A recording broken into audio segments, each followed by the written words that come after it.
Yeah, good morning, good afternoon, good evening. This content is primarily for the Christians in Nigeria. Sometimes I begin to imagine what exactly are we looking for? Sometimes I begin to imagine what exactly we're looking for.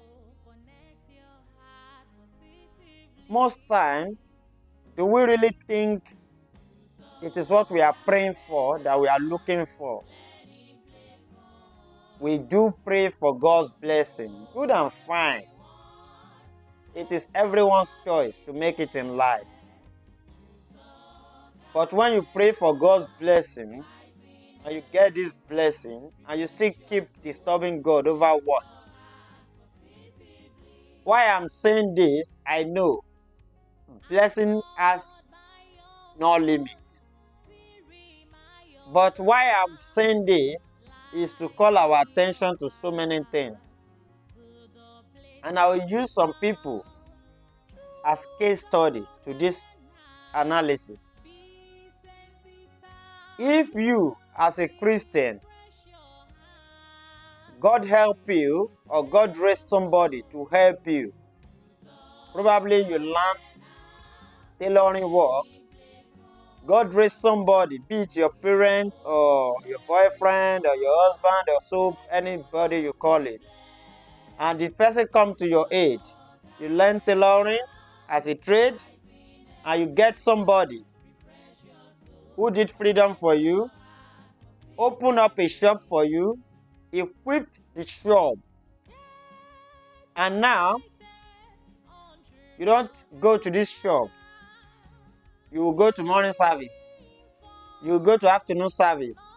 You will go to evening service, church service. So, what exactly are you praying for in that church? What kind of instant miracle are you expecting?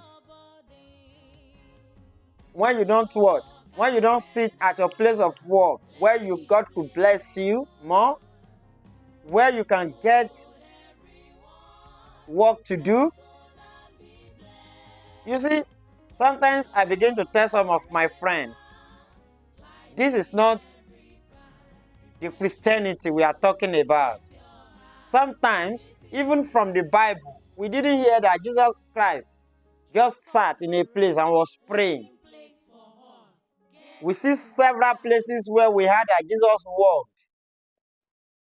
Even God himself, who is the creator of heaven and earth, were made to realize that God rested on the seventh day. And they didn't say that God was playing all through until the seventh day. God only rested on the seventh day, which was the Sabbath day. But we as Christians, 7 a.m. to 9 a.m., you will join Jerryezi. 12 p.m. to 1:30 p.m., you will join Ebuka. 3 p.m. to 5 p.m., you will join Ebuka. If you see Jerryezi, 7 a.m. to 9 a.m., 58,000 people. 58,000 people sometimes. Ebuka, 63,000 people, 80,000 people. When do we Christians actually go to our place of work? You see, sometimes when I may not conclude this way, but sometimes I can categorically say that Christians are the laziest in Nigeria because they are not ready to work. All they wanted is instant miracle. You are expecting Ebuka to say God will bless you and God will just build a house for you. Do you think that is how it works? Do you think Jereza will just say because you don't have anything doing, God will give you 10 billion naira? Sometimes when I follow Jereza and I see the way he prophesies, he will tell some people you are struggling with something. God will do this for you. Jerry Eze will always tell you, you're in your place of work. Okay, probably you are due for promotion, but because of sentiment or some other things, you've not been promoted. You will be promoted. I've not heard Jerry Eze saying that because you join my platform and you have nothing doing, God will do. No. It is either you are doing something and you need blessing on that. You need increment, you need enlargement. But in a situation whereby you have a shop, you don't go there, you go to church Sunday, you go on Wednesday, you go Thursday, you go Saturday for choir practice, and Sunday again you are at the church. When do you work for money? You see, sometimes I begin to imagine if these places you are going to, most of our pastors, that is their place of work. Most of the religious leaders, that is their place of work. So you left your own work to join them in their place of work. I'm not saying people shouldn't go to church. Don't misquote me. But not as the way we Christians in Nigeria are taking it. We have other Christians in other parts of the world. They go to church, they serve this God as well. But not as the way we took it in Nigeria, as you must go Sunday, go leaders meeting Tuesday, Wednesday you will go for one thing or the other, Thursday you will go for one thing or the other, Friday you go for one thing or the other, Sunday you will go. That is why you see it is easy for our religious leaders in Nigeria to manipulate us. Look at so many Nigerian leaders, religious leaders who are poor. How many of them? None. A situation whereby a religious leader cannot show you, this is my other business as outside this church.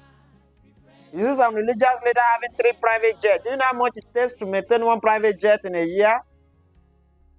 Close to over $500,000. Where do they get this money from? Let them show us their other businesses. And every time you go to this church, you make offering. How many of these religious leaders' children go to public schools like yours? Poverty will not eradicate the Christianhood if we are not hardworking enough. If we are not hardworking enough, this poverty will not eradicate the Christianhood. There's no miracle outside.